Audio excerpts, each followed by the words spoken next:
Hi everyone, my name's Patty and I am a first-time mask maker, and I have received an overwhelming response regarding this jig that I posted online and what it is and how to use it. This thing has saved my sanity in regards to pleats, and I've been able to successfully make the same size pleats consistently for each one of my masks. It has been a time saver and has allowed me to be extremely fast and efficient. There are several videos out there in regards to jigs. I was not able to replicate them and made my own. The measurements that I use work for me, so you may need to modify your measurements, but you can do so very easily, as this tool is very simple to make and, as I mentioned, can be modified as needed.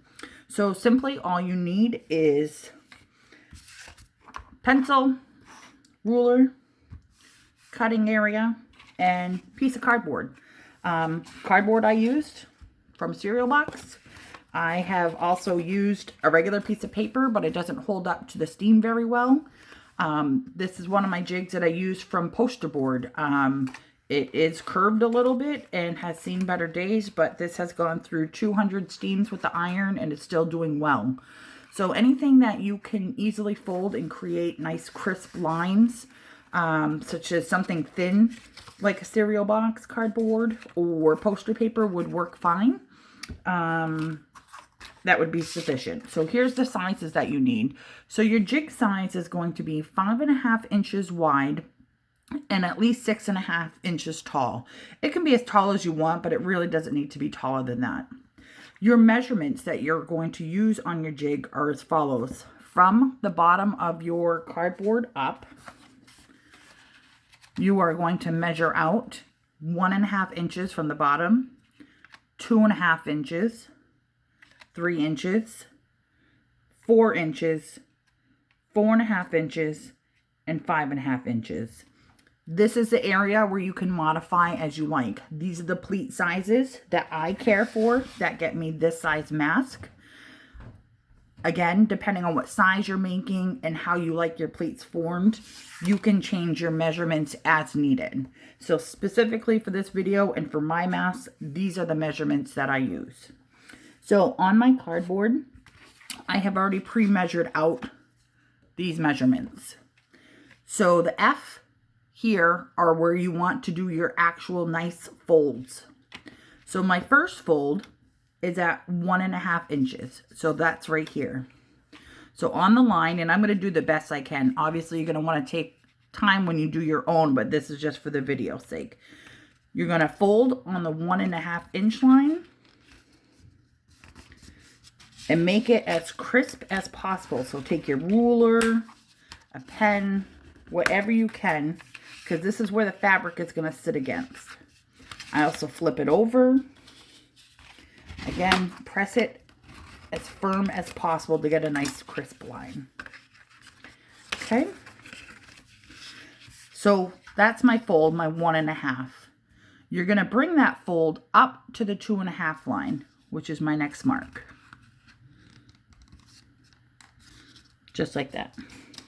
Again, use your ruler. Each time you make a crease, press down firmly with a ruler, pen or pencil. You want this to be nice and firm.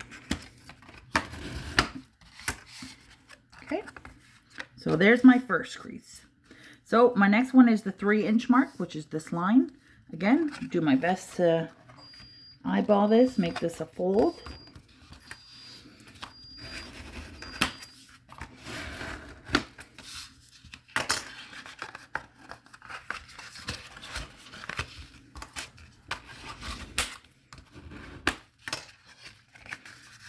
Okay, and now I'm going to bring this up to the 4 inch line. And it takes practice. I think I went through maybe 1 or 2 pieces of cardboard. Or I tried it on paper, I think, first. And there's my second one. I'll make my third fold. So this is at my 4.5 inch mark.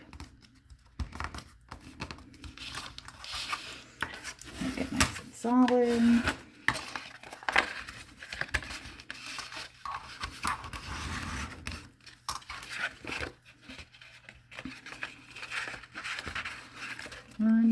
2.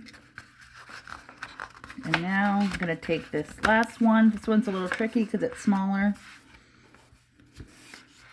4.5, and I'm going to bring it up to the 5.5 mark.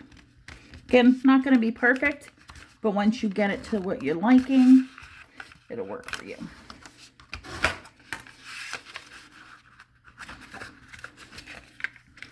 Okay. And now you have your jig.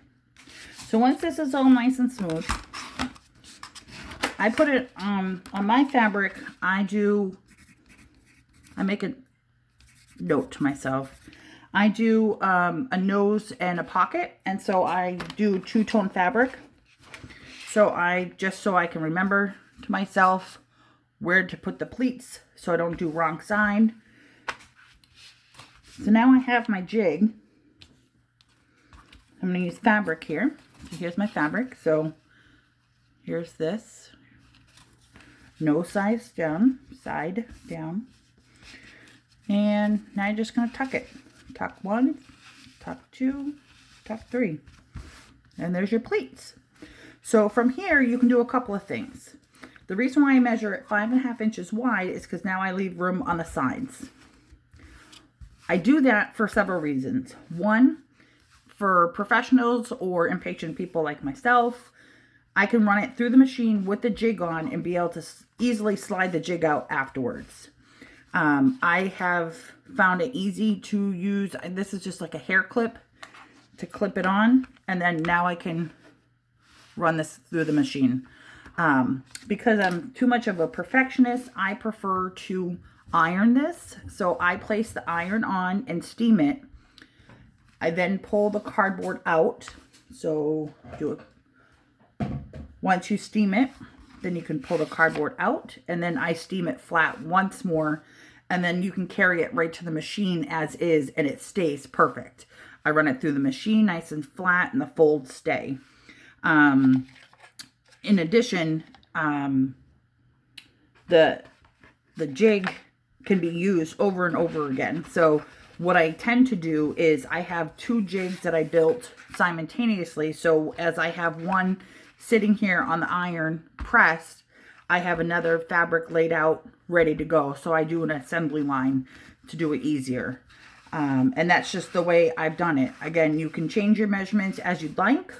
But I found this to be the easiest way for me to complete my masks, and I've been able to successfully complete my pleats consistently on each mask. In using this, it's just very important to make sure that your edges are as clean and accurate as possible. So just take your time and doing your best in folding and doing the measurements, and you'll get your perfect pleats. Feel free to message me with any questions or concerns. Thanks for watching.